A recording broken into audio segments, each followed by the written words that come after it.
はい、皆さんこんにちは。ガジェログです。今日はこちらレドミスマートバンドプロの1ヶ月レビューをお届けします。日本に到着しましたのがだいたい2月の頭だったんですけども、この1ヶ月の間に初期設定の動画や、そして文字盤にね好きな写真や画像を設定する方法とかですね、そして音楽再生コントロールの方法とかですね、いいとこも悪いとこも含めてなんですけども、いろいろ見えてきました。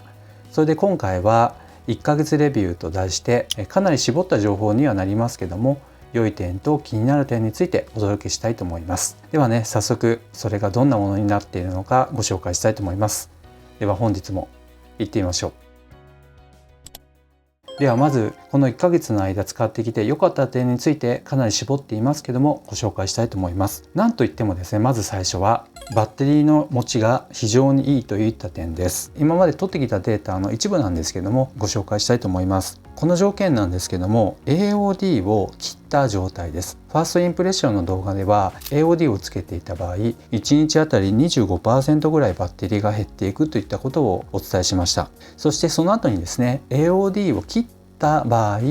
どれぐらい減っていくのかを実験テストしてきました。その結果ですね、平均してみますと1日あたり 6% ぐらいですね減っていくということになりました。条件としてはさまざまなヘルスケア系はみんなオンにしてあるんですね。睡眠計測とか SPO2 の計測、心拍の計測ですね、可能なものはみんなオンにしてあります。1時間ごとに立ち上がってくださいといったものに関してはオフにさせていただいております。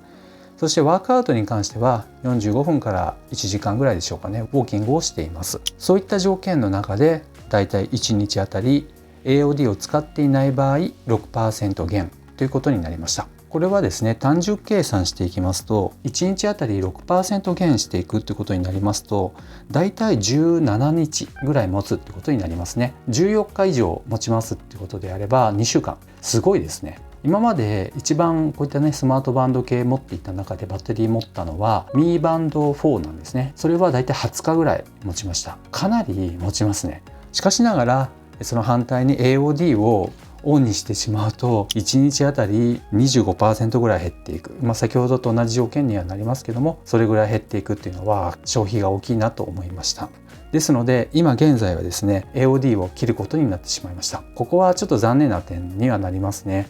せっかく AOD 初搭載といったね感じのスマートバンドになりましたけども、まさかバッテリー消費がそこまで大きいとは思いもしませんでした。明るさ調整が非常に便利だったということです。例えばですね、今これファーウェイバンド6なんですけども、これには自動調整機能がついてないんですよね。手動で変えることになります。しかしながらですね、こちらのレドミスマートバンドプロに関しましては明るさ調整に関してですね、ここの明るさ、そしてこの自動調整というところありますね、オンになっています。でこれオフにしてみますね。そうしますと今レベル4になってました。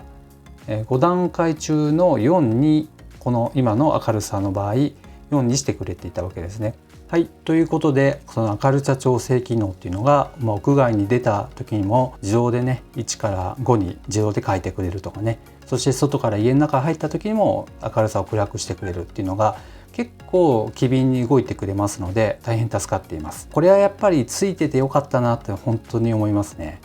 では後半は気になる点、これはちょっと要改善だな、ダメな点といった感じでいくつかご紹介したいと思います。まずその一つ目ですね。今私こういうふうに変な持ち方していますけども、これにはちょっと理由がありまして、今腕から外している状態でレビューしていますけども、こうしないと反応しないんですよ。この画面っていうのが非常に反応、する時もありますけど結構反応してくれなくなります。今反応してますね。なんでかっていうとここの部分ですね、このセンサーの部分に今指を当てていました。つまりこれ当てている状態ですと装着済みということになって、この画面がですね操作できるようになります。じゃあこれ今指外してみますね。すごい反応悪いんですよね。全然こう決定ボタン押せないんですよね。多少動くかなっていうぐらい、指の表面でなぞるようにしないと動かなくなってしまいます。これはきっとディスプレイに関しましては静電容量タイプになっていますので、ちょっとこうゴーストタッチっぽくなってるわけですね。今装着してないなっていう時にはここの表面にある静電容量の部分ですね、ここに関してはあんまり電気食わないように抑えてるのかなという感じがします。なのでちょっとレビューする身としてはですね、非常にこれ操作しづらいっていうのがあります。今かなり出てますね。動きにくいですよね。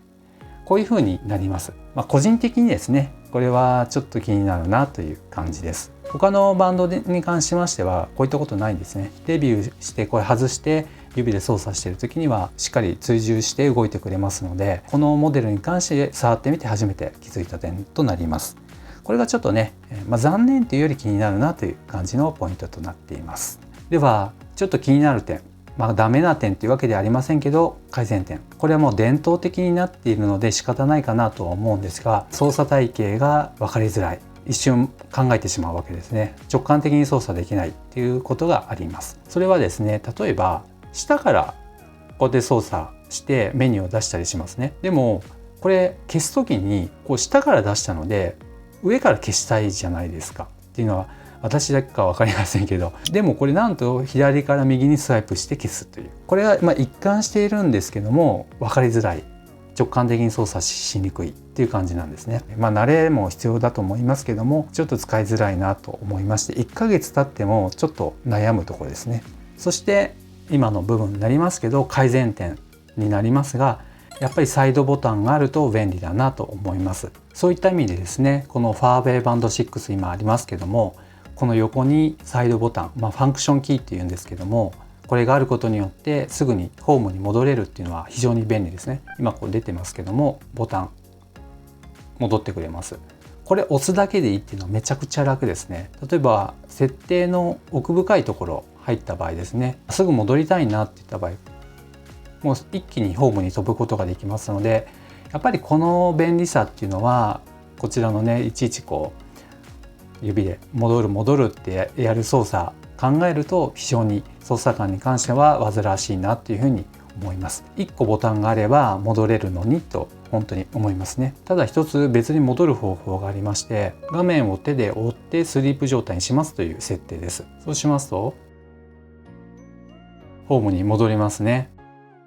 というわけで目立ったそのダメな点、気になる点っていうのは実はそんなにないなというのが今1ヶ月経った個人的な感想になります。というのもバッテリー商品に関しておそらく14